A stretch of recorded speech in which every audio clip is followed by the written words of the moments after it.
Lembaga Penyiaran Publik Lokal, Radio Publik Kabupaten Sragen, Buana Asri, saluran informasi. Guyub Rukun Bangun Sukowati.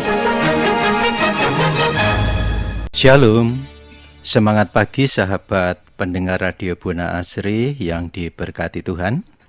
Jumpa lagi dengan acara Mimbar Agama Kristen dari BKUKS bersama saya Pendeta Abednego dari GKJ Sambirjo.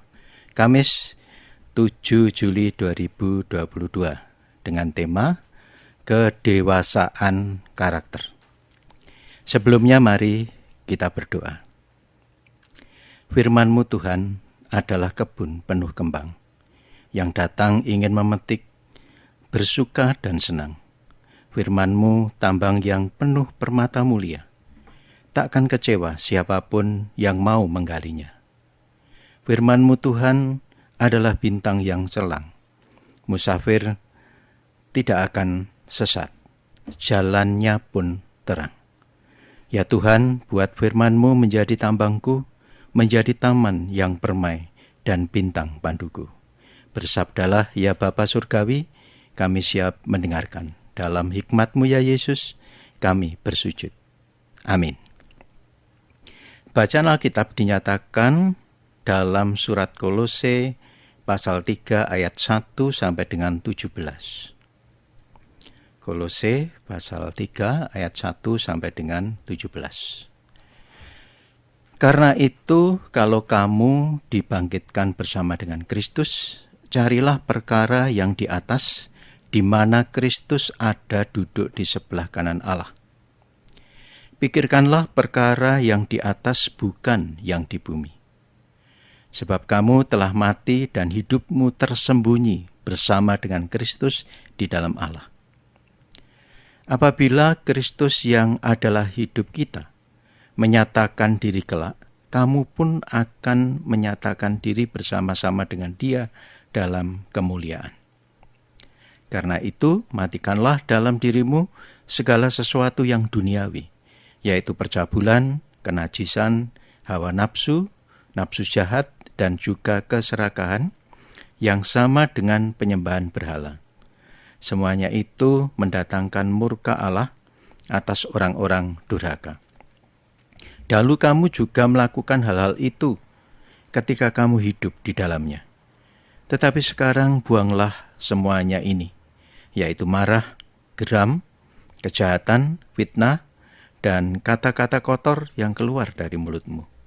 Jangan lagi kamu saling mendustai, karena kamu telah menanggalkan manusia lama serta kelakuannya, dan telah mengenakan manusia baru yang terus-menerus diperbaharui oleh dan untuk memperoleh pengetahuan yang benar menurut gambar kaliknya. Dalam hal ini, tiada lagi orang Yunani atau orang Yahudi, orang bersunat atau orang tak bersunat, orang barbar atau orang skit, budak atau orang merdeka, tetapi Kristus adalah semua di dalam segala sesuatu. Karena itu, sebagai orang-orang pilihan Allah yang dikuduskan dan dikasihinya, kenakanlah belas kasihan, kemurahan, kerendahan hati, kelemah lembutan, dan kesabaran. Sabarlah kamu seorang terhadap yang lain, dan ampunilah seorang akan yang lain apabila yang seorang menaruh dendam terhadap yang lain. Sama seperti Tuhan telah mengampuni kamu, kamu perbuat juga demikian. Dan di atas semuanya itu, kenakanlah kasih sebagai pengikat yang mempersatukan dan menyempurnakan. Hendaklah damai sejahtera Kristus memerintah dalam hatimu, karena untuk itulah kamu telah dipanggil menjadi satu tubuh. Bersyukurlah. Hendaklah perkataan Kristus diam dengan segala kekayaan di antara kamu, sehingga kamu dengan segala hikmat mengajar dan menegur seorang akan yang lain, dan sambil menyanyikan mazmur dan puji-pujian dan nyanyian rohani, kamu mengucap syukur kepada Allah di dalam hatimu. Dan segala sesuatu yang kamu lakukan dengan perkataan atau perbuatan, lakukanlah semuanya itu dalam nama Tuhan Yesus, sambil mengucap syukur oleh Dia kepada Allah Bapa kita. Demikian bacaan firman Saat ini yang berbahagia adalah kita semua, para yang bersedia belajar, mendengar, dan melaksanakan dalam kehidupan sehari-hari.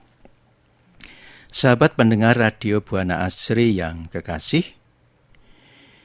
di manakah seorang mempercayai pengakuan kita sebagai Kristen? Dari perubahan demi perubahan, menanggalkan kehidupan lama yang berakar dosa dan mengenakan kehidupan baru yang berakar kasih.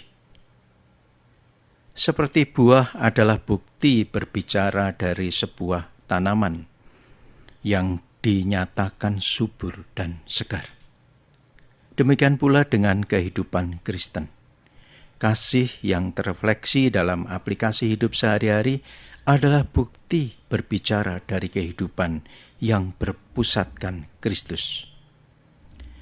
Jadi pertumbuhan Kristen secara kualitatif atau kedewasaan karakter bukan alternatif, tetapi memang seharusnya demikian. Saudara-saudara yang dikasihi Tuhan, apa yang kita baca dalam Kolose pasal 3 ayat 1 sampai dengan 17 bisa dirangkum menjadi 3 bagian, yaitu yang pertama ayat 1 sampai 4, di mana Rasul Paulus menasihati kita untuk mengarahkan hati kita ke surga dan melepaskannya dari dunia ini. Yang kedua ayat 5 sampai 11, ia menasihati kita agar mematikan dosa dalam berbagai bentuknya. Yang terakhir ayat 12 sampai dengan 17, dengan bersungguh-sungguh ia menekankan kita untuk saling mengasihi dan berbelas kasihan. Saudara-saudara pendengar Radio Buana Asri yang kekasih, setelah menjelaskan hak-hak istimewa yang kita peroleh melalui Kristus dalam bagian sebelumnya dari surat ini, dan bagaimana kita dilepaskan dari upacara hukum Taurat, di bagian ini Rasul Paulus menekankan tugas kita kepada kita. Sebagai akibat dari semuanya itu, meskipun kita telah dibebaskan dari kewajiban upacara hukum Taurat, itu bukan berarti kita boleh hidup sekehendak hati. Kita harus berjalan semakin dekat lagi dengan Allah di dalam setiap bentuk ketaatan terhadap Injil. Paulus memulai dengan menasihati supaya jemaat di Kolose mengarahkan hati ke surga dan menjauhkan hati mereka dari dunia ini. Karena itu, kita telah dibangkitkan bersama dengan Kristus. Bahwa kita telah dibangkitkan bersama dengan Kristus itu merupakan hak istimewa bagi kita. Maksudnya, kita memperoleh keuntungan dari kebangkitan Kristus dan melalui persatuan dan persekutuan kita dengan Dia. Kita dibenarkan dan dikuduskan dan juga akan dimuliakan. Saudara-saudaraku yang kekasih, dari sini Paulus menyimpulkan bahwa kita harus mencari perkara yang di atas. Kita harus lebih memikirkan hal-hal yang ada di surga daripada hal-hal di dalam dunia ini. Kita mesti menjadikan surga sebagai sasaran dan tujuan kita. Kita juga harus mencari perkenan dari Allah yang ada di surga. Memelihara persekutuan kita dengan dunia atas melalui iman, pengharapan, dan kasih kudus. Begitu juga kita harus selalu peduli dan berusaha menjamin terpenuhinya hak dan persyaratan kita untuk menerima sukacita surgawi. Dan alasannya adalah karena Kristus duduk di sebelah kanan Allah. Kristus yang adalah sahabat terbaik dan kepala kita diangkat hingga mencapai kemuliaan dan kehormatan tertinggi di surga. Dan setelah pergi mendahului kita untuk mengamankan kebahagiaan surgawi bagi kita. Itu sebabnya kita harus berusaha melindungi apa yang telah dibelinya dengan harga yang sangat mahal dan yang begitu diperhatikan olehnya. Kita harus berusaha menjalani hidup sedemikian rupa sebagaimana Kristus dahulu hidup di dunia ini dan sekarang hidup di surga. Sahabat Radio Buana Asri yang kekasih, memikirkan atau mengarahkan hati kepada perkara-perkara tersebut, mencintainya, dan membiarkan supaya segala keinginan kita tertuju pada semua perkara itu. Dengan saya pikiran seperti itu, hati melayang ke atas dan dibawa menuju ke hal-hal yang rohani dan ilahi. Kita harus membiasakan diri dengan perkara-perkara yang di atas, menghargainya lebih dari semua yang lain, dan mempersiapkan diri kita untuk menikmatinya. Raja Daud memberikan bukti akan cintanya untuk rumah Allah demikian, bahwa ia sungguh-sungguh mengingini dan mencarinya dan mempersiapkan diri bagi rumah Allah. Mazmur 27 ayat 4. Ini artinya memiliki keinginan roh. Roma 8 ayat 6. Dan dengan rindu mencari suatu tanah air yang lebih baik, yaitu satu tanah air surgawi. Bandingkan di Ibrani 11 ayat 14. Di sini, perkara-perkara yang di bumi dipertentangkan dengan perkara-perkara yang di atas.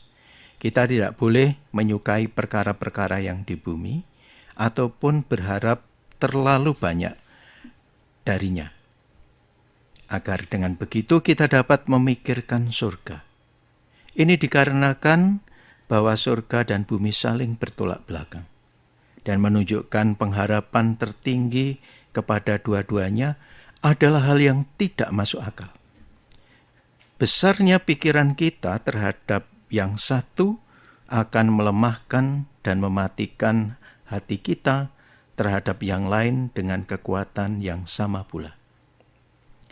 Sahabat pendengar Radio Buana Asri yang kekasih, Paulus mengemukakan 3 alasan mengapa tugas ini harus dilakukan. Yang pertama, karena kita telah mati. Maksudnya terhadap hal-hal yang sekarang dan bahwa kematian merupakan bagian kita.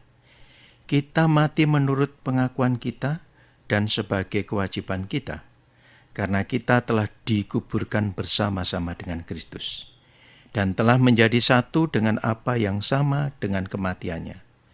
Setiap orang Kristen telah disalibkan bagi dunia, dan dunia telah disalibkan baginya. Galatia 6 ayat 16. Apabila kita telah mati bagi hal-hal yang di bumi dan telah menolaknya untuk menjadi kebahagiaan bagi kita, maka tidaklah masuk akal bila kita masih memikirkan hal-hal tersebut dan mencarinya. Kita semestinya menjadi seperti orang mati terhadapnya, tidak bergerak dan tidak memiliki kegemaran terhadapnya.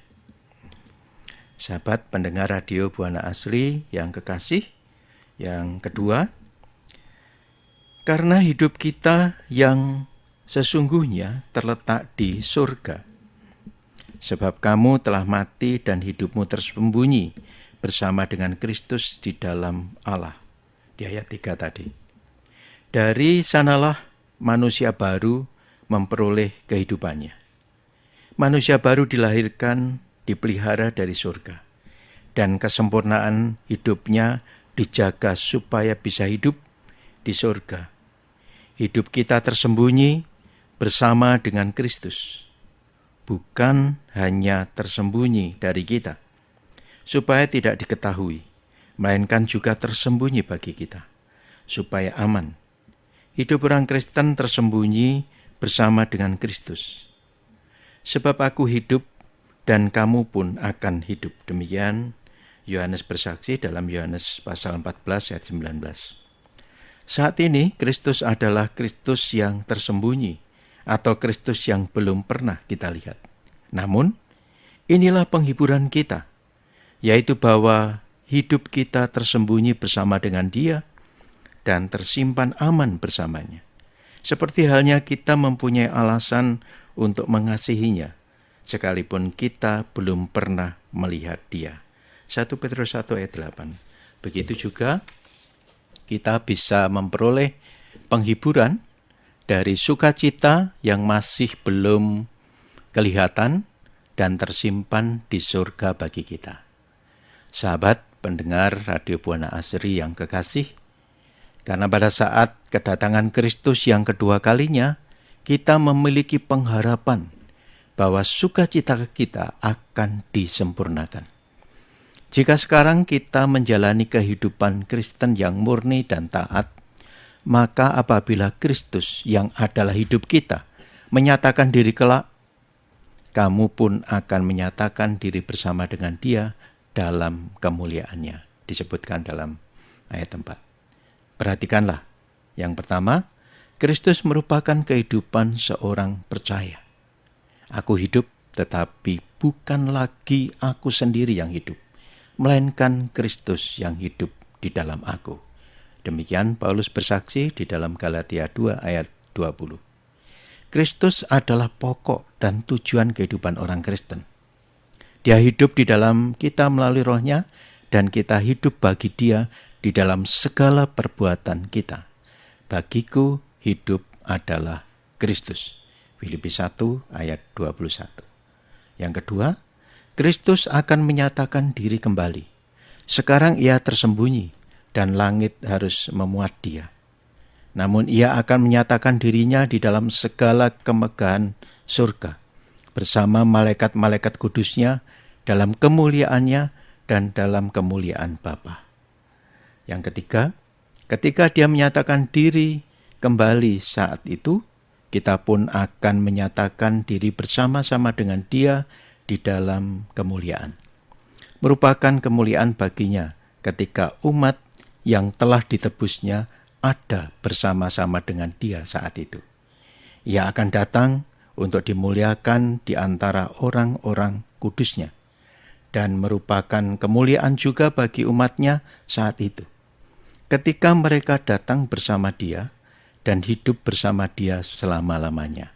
Pada saat kedatangan Kristus yang kedua kali, semua orang kudus akan berjumpa bersama-sama.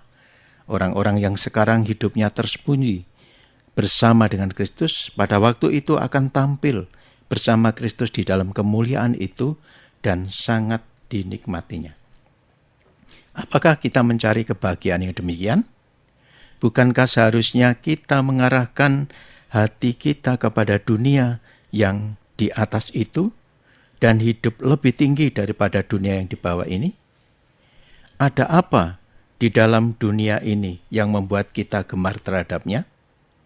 Apakah yang tidak ada di surga sehingga hati kita tidak tertarik kepadanya? Kepada kita ada di sana. Rumah kita ada di sana. Harta kita ada di sana. Dan kita berharap supaya berada di sana untuk selama-lamanya. Sahabat pendengar Radio Buana Asri yang kekasih, saya sedikit akan bersaksi. Saya bertumbuh dari keluarga yang belum mengenal Kristus di kota kecil penghujung Jawa Timur, yaitu Banyuwangi. Kala itu keluarga kami mengalami keterpurukan secara ekonomi ketika ayah saya sudah meninggal dunia karena sakit. Beliau adalah bagian dari TNI. Tetapi ada satu misteri yang sampai sekarang masih belum dibukakan Tuhan. Ibu saya tidak menerima apapun termasuk pensiunnya. Mungkin ditepu oleh orang lain. Dengan kondisi terpuruk seperti itu, akhirnya kami yang dua bersaudara, ibu saya yang berasal dari Kabupaten Sukoharjo, Jawa Tengah, pulang dengan membawa adik saya, dan saya dititipkan kepada keluarga di Banyuwangi. Saudaraku, sejak kecil ada berbagai macam hal yang membuat saya merasa dendam. Saya merasa Tuhan itu tidak adil terhadap hidup saya.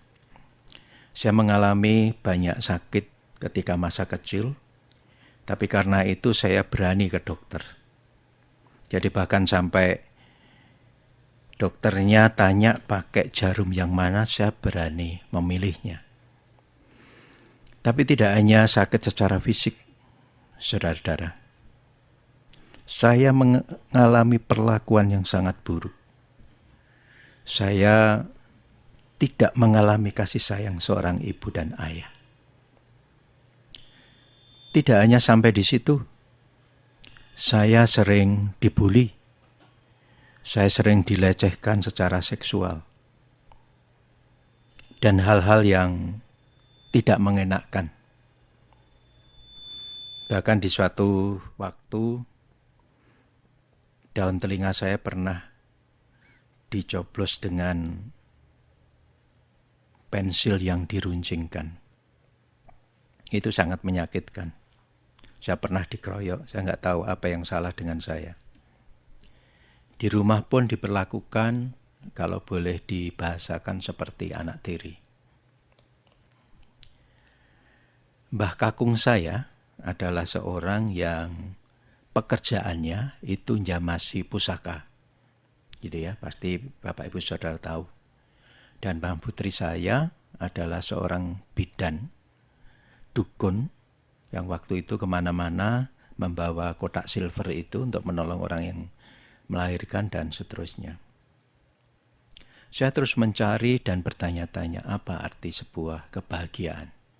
Kalau hidup seperti ini, selalu dibully di luar, di dalam rumah tidak mendapatkan kasih sayang dari saudara-saudara dari Bapak di sana. Saudara, saya pernah putus asa. Sampai suatu hari saya pernah bisa dikatakan minggat untuk mencari jati diri saya. Tapi karena masih kecil, akhirnya bisa ditemukan kembali. Dan saya nunut waktu itu kereta api ya, yang zaman dulu kala. Terus hari berganti minggu, minggu berganti tahun, saya mulai bertumbuh dengan ketidakpedean. Karena saya tidak merasakan kebahagiaan, tidak merasakan sukacita, saya bahkan cenderung putus asa dan dendam. Cepat marah, cepat tersinggung, karena ini semua terakumulasi dari peristiwa-peristiwa masa kecil yang tidak pernah dilupakan. Hingga pada suatu ketika, Bapak Ibu yang dikasihi Tuhan, yaitu ketika saya menginjak di masa remaja, saya dipertemukan oleh seorang hamba Tuhan. Dia seorang pemuda dewasa, dia adalah staf LPMI, Lembaga Pelayanan Mahasiswa Indonesia. Dan dari sanalah saya dikenalkan dengan Kristus. Kristus yang mau menerima saya seperti apa adanya. Disitulah saya mulai mengenal, mulai bertumbuh, dan mulai merasakan sukacita. Ada perubahan-perubahan karakter yang tentu saja itu tidak semudah membalik telapak tangan. Karena keluarga saya juga belum semuanya mengenal Kristus.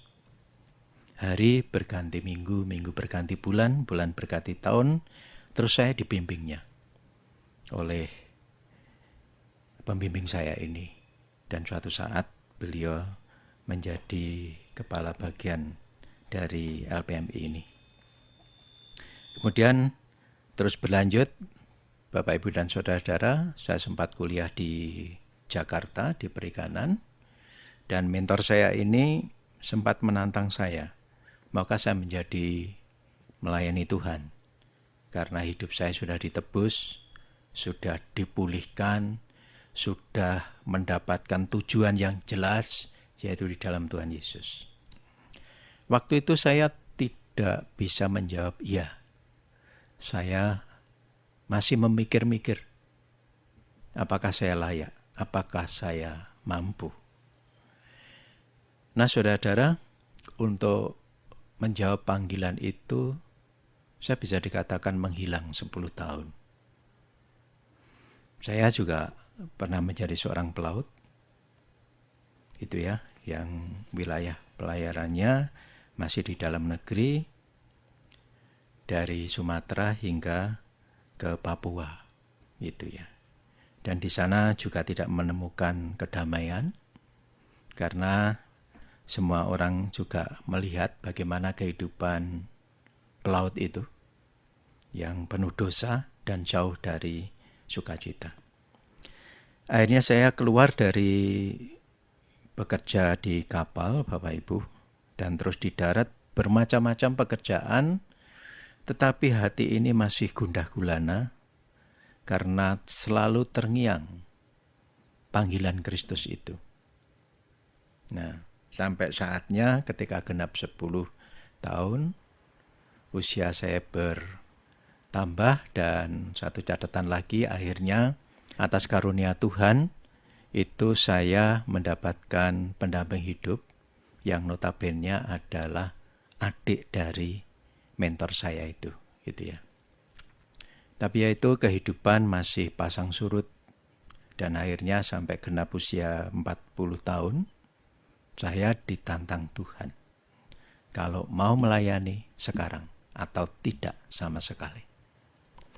Saudara-saudara, saya bergumul panjang dengan itu, melihat masa lalu saya yang seperti itu, dibully dan seterusnya, seakan-akan tidak ada kebahagiaan.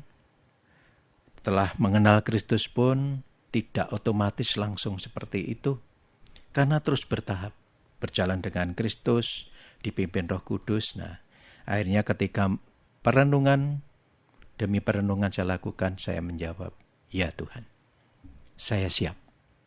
Dan sejak itulah saya berusaha untuk, ternyata jadi hamba Tuhan itu tidak gampang. Mau tidak mau saya harus kuliah lagi, yaitu sekolah teologi. Dan waktu itu sangat buta saya tentang sekolah teologi. Tidak ada yang membimbing, saudaraku. Sampai saya bernasar pada Tuhan.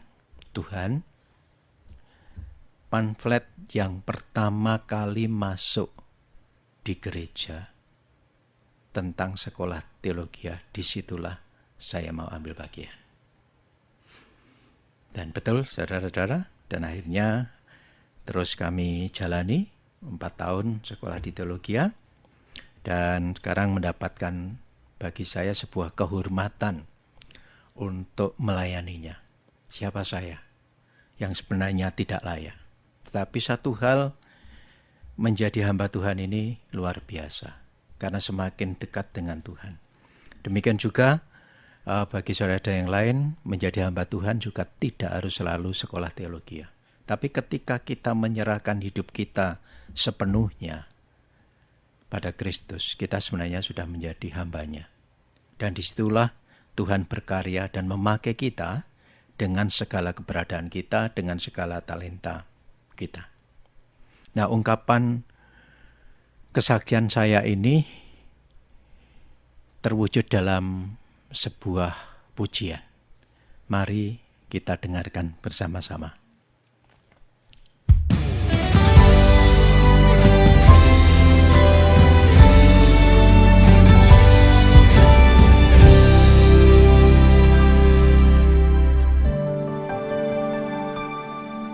Ku ada sebagaimana ku ada, berdiri menghadap tahta-Mu Bapa.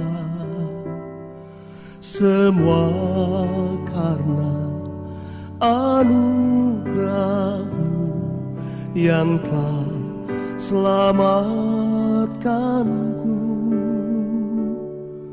Ku hidup dalam segala kelimpahan, ku layak untuk melayani Tuhan. semua karena anugerah-Mu tercurah bagiku. Besar anugerah-Mu, berlimpah kasih-Mu, semakin hari semakin bertambah besar anugerah-Mu.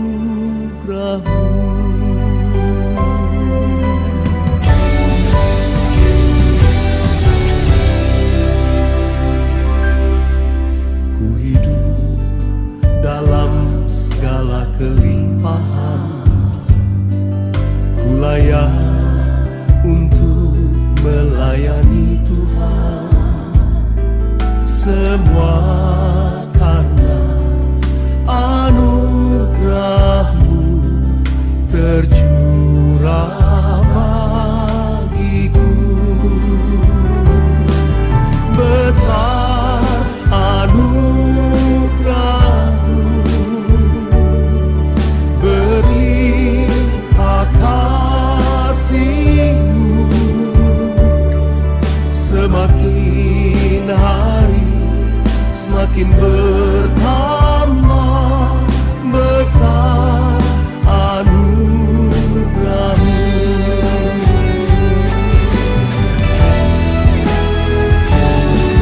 Besar anugerah-Mu, berlimpah kasih-Mu, semakin hari semakin bertambah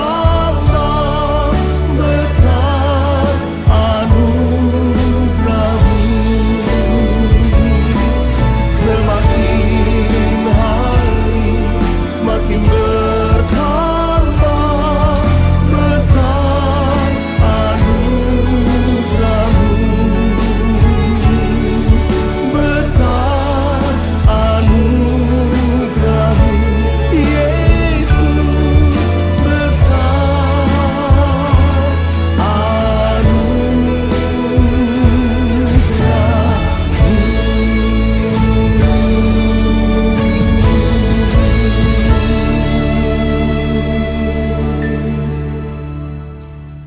Sahabat pendengar Radio Buana Asri yang kekasih, demikian selayang pandang kesaksian saya. Semoga saudara-saudara juga mengalami kasih Kristus yang luar biasa, yang membuat kita punya tujuan hidup. Saudara-saudara, rangkuman dari renungan dan bacaan kita pada saat ini,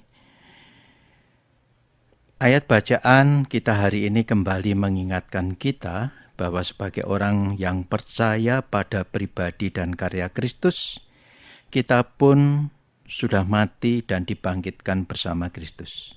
Hidup lama kita yang cenderung mengikuti dosa sudah mati, dan sebagai gantinya muncul manusia baru yang mengikuti teladan Kristus. Dalam Alkitab Bahasa Indonesia Sehari-hari dituliskan, kalian sekarang sudah diberi hidup yang baru. Kalian adalah manusia baru yang sedang diperbarui terus-menerus oleh penciptanya, yaitu Allah, menurut rupanya sendiri. Kolose 3 ayat yang ke-10. Manusia baru kita sudah bebas dari ikatan dosa. Artinya, kita bisa memilih untuk tidak berdosa dan tidak mengikuti cara hidup duniawi seperti percabulan, kenajisan, hawa nafsu, keserakahan, marah, geram, kejahatan, fitnah, kata-kata kotor, dusta, dan sebagainya, yang dinyatakan dalam ayat 5-9. Di dalam dan bersama Kristus, kita dimampukan untuk menanggalkan manusia lama itu dan mengenakan manusia baru. Manusia baru yang terus-menerus bertumbuh dan diperbarui oleh Tuhan untuk kembali hidup sesuai dengan rancangan penciptanya. Bagaimana kita tahu bahwa kita sedang terus bertumbuh ke arah yang dikehendaki Tuhan, khususnya dalam hal karakter? 3 pokok pertanyaan berikut ini setidaknya bisa membantu kita untuk memeriksa diri atau mawas diri. Pertama, bagaimana dengan cara dan gaya hidup kita sebagai pengelola milik Tuhan yang dipercayakan pada kita? Hidup, talenta, waktu, harta, dan apapun yang ada pada kita adalah milik Tuhan. Dan kita hanyalah pengelolanya. Nah, apakah kita makin hari makin mengarahkan dan menggunakan seluruh titipan Tuhan ini bagi kepentingan dan kemuliaannya? Bukan kita sia-siakan atau kita pakai untuk kepentingan dan kesenangan diri sendiri saja? Dengan demikian, karakter kita sebagai penata layan yang setia dan bertanggung jawab makin nyata dan berkenan kepada Sang Pemilik. Kedua, bagaimana dengan penampakan buah roh dalam karakter kita? Apakah hidup kita makin hari makin dikuasai oleh kasih, sukacita, dan damai sejahtera, dan bukan sebaliknya? Apakah kesabaran, kemurahan, kebaikan, kesetiaan, kelemah lembutan, dan penguasaan diri makin nyata dalam hidup kita keseharian? Apakah makin mengenal dan mengasihi Tuhan? Kita juga makin membenci dosa yang dibenci Tuhan, dan senang mengejar kekudusan yang menyenangkan dan memuliakannya. Dan yang ketiga, apakah pertumbuhan karakter Kristus dalam diri kita mewujud keluar dalam hubungan kita dengan orang lain? Kita menjadi murah hati kepada sesama kita, termasuk dalam hal memberi pengampunan, makin menjadi pembawa damai, bukan pemicu masalah dan perselisihan, serta memiliki sikap sebagai hamba dalam kehidupan dan pelayanan bersama. Kita juga tidak segan-segan memakai harta benda untuk mengasihi manusia, dan sama sekali bukan senang memanfaatkan manusia untuk mendapatkan harta benda bagi diri sendiri.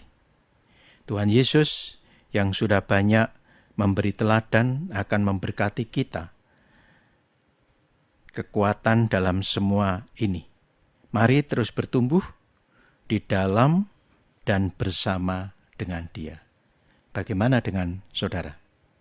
Apakah saudara terus berminat, terus ingin didewasakan di dalam Tuhan? Mari kita tetap terus semakin melekat dan intim dengan Kristus, agar hidup kita menjadi madah pujian, menjadi berkat dimanapun Tuhan menempatkan kita.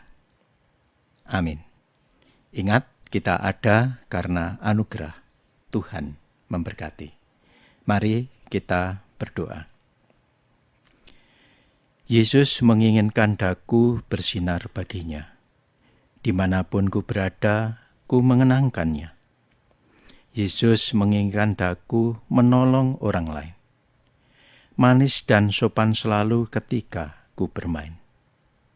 Ku mohon Yesus menolong menjaga hatiku, agar bersih dan bersinar meniru Tuhanku. Aku pun ingin bersinar dan melayaninya, hingga di surga ku hidup senang bersamanya. Dalam belas kasih-Mu, ya Yesus, kami bersandar. Amin. Saudara-saudara pendengar Radio Buana Asri yang kekasih, pada kesempatan ini perkenankan saya mengenalkan yaitu sekolah Kristen di Sragen, yaitu Shining Star, di mana di sini di sekolah ini karakter Kristus sedang dibangun, dimulai dari tingkat anak-anak. yaitu di SMP Shining Star yang pendaftarannya mulai tanggal 13 Juni sampai tanggal 8 Juli. Di sini para siswa akan mendapatkan good spiritual, good karakter, dan good academy. Juga ada yang spesial bahwa di pendidikan ini juga akan diajarkan bahasa Mandarin. Seperti yang kita ketahui, betapa sekarang kemajuan teknologi dari China sangat luar biasa dan kelak mungkin bahasa Mandarin bisa menjadi bahasa internasional. Oleh karena itu mari Bapak Ibu yang putra-putrinya masih belum mendapatkan sekolahan di SMP, mari segera daftarkan di SMP Shining Star yang lokasinya berada di depan kantor polisi itu yang tempat untuk pengurusan SIM atau di SMA Karangmalang Sragen. Demikian juga kami membuka lowongan kerja yaitu open recruitment untuk para guru. Yang dibutuhkan adalah 1. Guru PKWU, guru Penjaskes, guru IPS, guru IPA, guru TIK, guru OTNKP, Satpam, dan penjaga sekolah. Mari Bapak Ibu yang berminat, silakan lamaran ditujukan kepada pengurus YKWS paling lambat Rabu 13 Juli 2022 di Jalan RA Kartini nomor 22 Sragen dengan nomor telepon 890-663. Saudara-saudara yang bergabung tidak akan percuma, akan diberkati. Demikian juga anak-anak dipersiapkan menjadi anak-anak yang good spiritual, good karakter untuk menyambut Indonesia baru di tahun 2025 yang penuh dengan tantangan. Nah, demikian yang kami sampaikan Bapak Ibu, semoga ini mendapatkan tanggapan yang baik dan siapapun yang ambil bagian akan mendapatkan berkat dari Sang Kristus. Salam mentas. Lembaga Penyiaran Publik Lokal, Radio Publik Kabupaten Sragen, Buana Asri, saluran informasi. Guyub Rukun Bangun Sukowati.